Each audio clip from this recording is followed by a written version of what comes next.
the years, Harrow Community School has earned a reputation for putting on performances of a professional standard. The Dracula Spectacular Show is no exception. Let its reviewers speak for itself. The Dracula Spectacular Show is a fast-moving, energetic performance which managed to totally captivate from the first song to the rousing finish.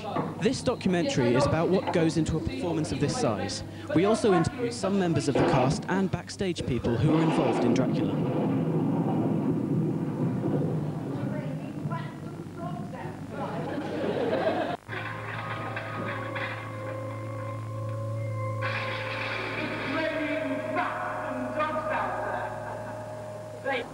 You haven't got it too close, have you? The process of mounting the show begins on Friday. Just after midday, stagecraft arrive, bringing lighting and sound equipment. Later, the stage extension arrives and is set up. The setup begins and goes on into the night. Once erected, the set has to be painted. This happens at the all-day setup. And now we see one of the oldest traditions in Harrow dramatic history. The ceremonial eating of the chips.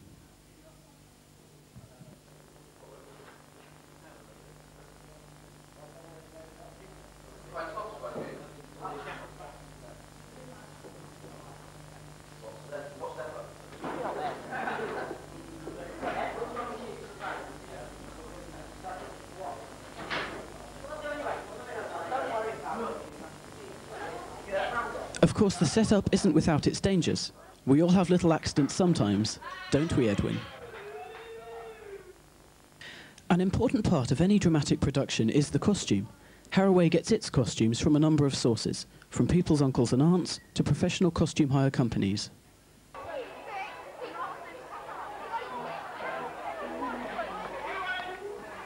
At a well-organised rehearsal, everyone should know where everyone else is. Obviously, this was not a well-organised rehearsal.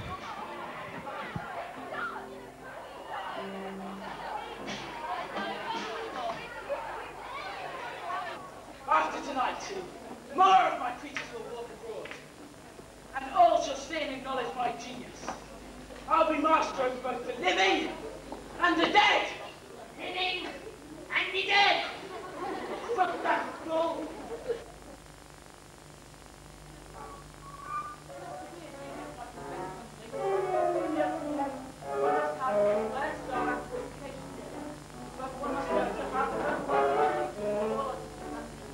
Rehearsals are always quite testing, some more than others. Even those who think they're perfect aren't.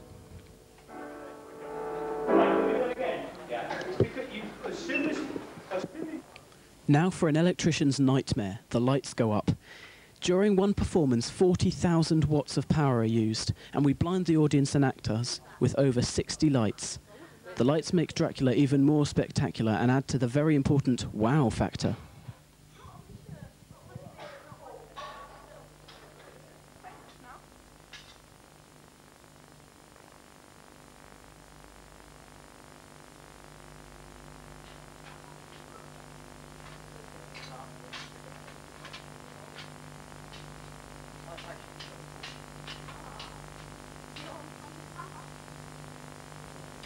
In addition to the lighting crew, we also have a full staff of sound technicians.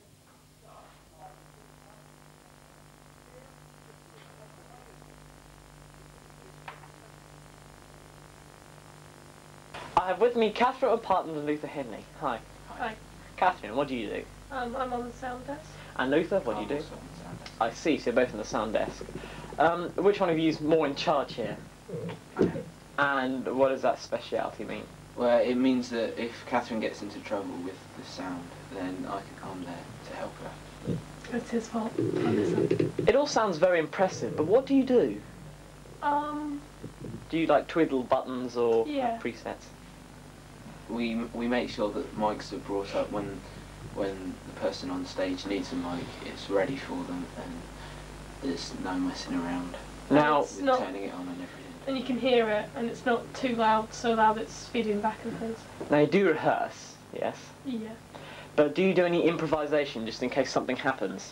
Well, we have down the levels written in the script, but it's usually a case of messing about with it, because different numbers of people soak up the sound and things. And have you made a mistake yet? Just a couple. Like what? Forgetting to bring things in, not switching things on. Too loud, too quiet. I A bit see. of feedback here and there. Nothing major. Right. If you could like change the performance sound-wise, not flashbox or graphic-wise, what would you do? Have less special effects, more different effects, whatever. Well, if it wasn't as complicated as it would be, everyone have their own radio mic, but that's out of the question. Now, you hear that voice, ladies and gentlemen, boys and ghouls, whatever. The show will start in 5 minutes. Then, like 5 minutes later, it goes, the show's about to begin, and it like starts from 20 to 15 to 10 to 5. Is that actually a whole long tape, or do you like stop it and then? It's a whole long tape because if you listen to it, it's got sound effects of the incredibly dodgy kind in between. And is it correct Mr. Baxter did it? Yeah. Couldn't tell, could you? What kind of effects were used? How did you make them? Did you actually put your mouth over the mic and go whoosh, or did you like have? He's got tapes. The beginning bit's actually swiped from the Rocky Horror Picture Show. Oh dear, copyright. Okay, thanks a lot.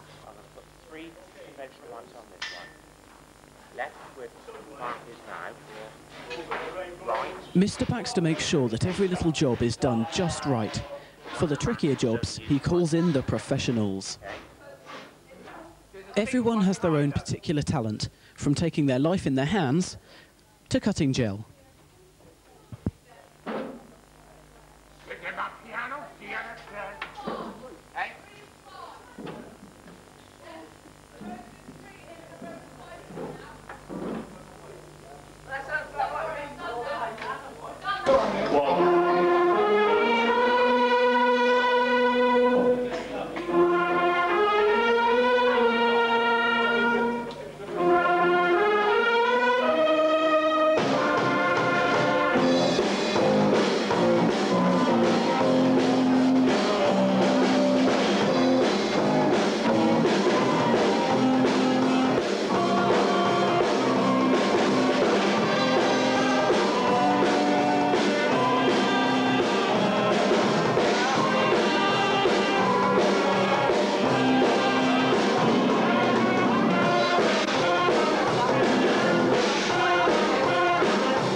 An important part of the wow factor we mentioned earlier is the glitter ball, as used by The Floyd.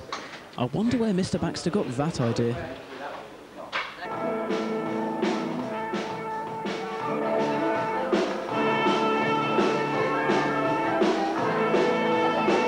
One of the main attractions of the show was the pretty girl dancers. Trust me, they were very attractive.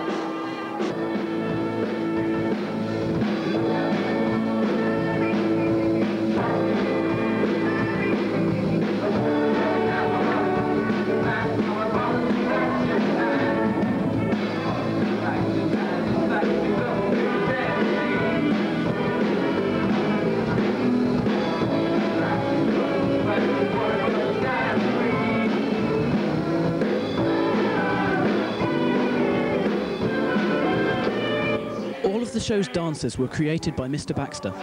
You'd never know.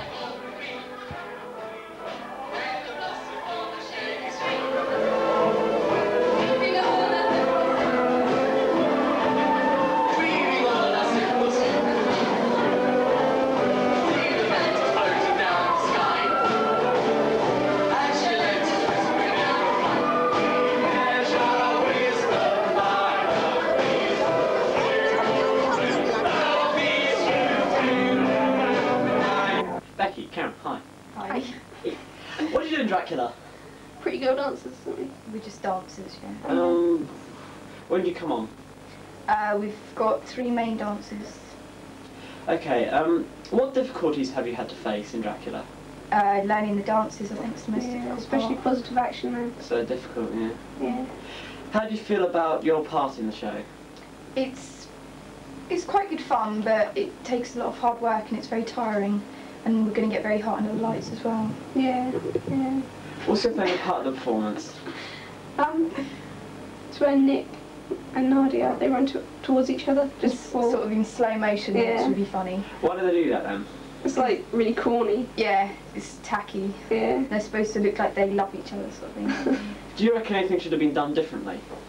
I think the dances should have been learnt on the stage because we had a big problem with the Yeah. like how much room the dancers had. Yeah, to yesterday work when in. we practiced on the stage, we found we had really little room.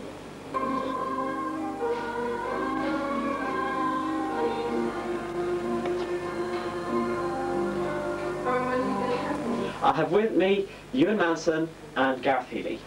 Hi Ewan, hi Gareth. Hi. Hi. What did you do in Dracula? I'm Dracula, the main part. Well, not really the main part, but it's the title role. And I'm a zombie, one of the chorus groups. I'm my stunt double. Cool. What difficulties have you had to face? Learning my lines mostly. I still haven't got them down. Yeah. Finding a costume. I can't find hippie gear that's big enough to fit me. We just need ripped stuff. It'll be cool. How do you feel about your part in the show?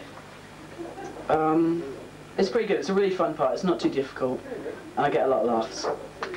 I'm pretty happy with it because I started off as just being a zombie, then I started doing extra stuff like singing into a microphone and being Ewan's double. Do you think you're a good singer, Gareth? No. Do you think you're a good singer, Ewan? I'm alright. Out of 10, how much would you rate yourself? Come I on. don't know, about 5, 6 maybe. Alright, not too good. what's your favourite part of the performance? Favourite part? Probably Super Rap, the song Super Rap, because that's... Let me prepare you for the day, for what I'm going to say. You want your education, on human exploitation. And if you can stand the test, you'll be up here with the best. Listen to the connoisseur of crime.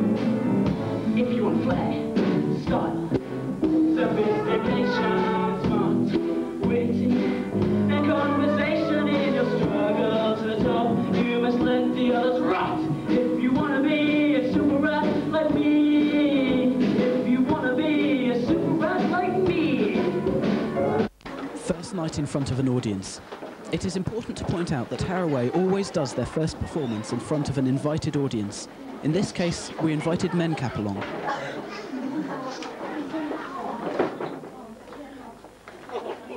The atmosphere backstage is one of nervous excitement as the cast prepare to go on. Yeah, do the stomach thing, Gareth. Go on, Gareth. Stomach, stomach, stomach. Can we have a side view of that, please? I'm back. Hang on a minute. Go on then. Oh, yes. Thank you, Are you enjoying Gareth. this? Thank you. If all goes according to plan, every night should end like this.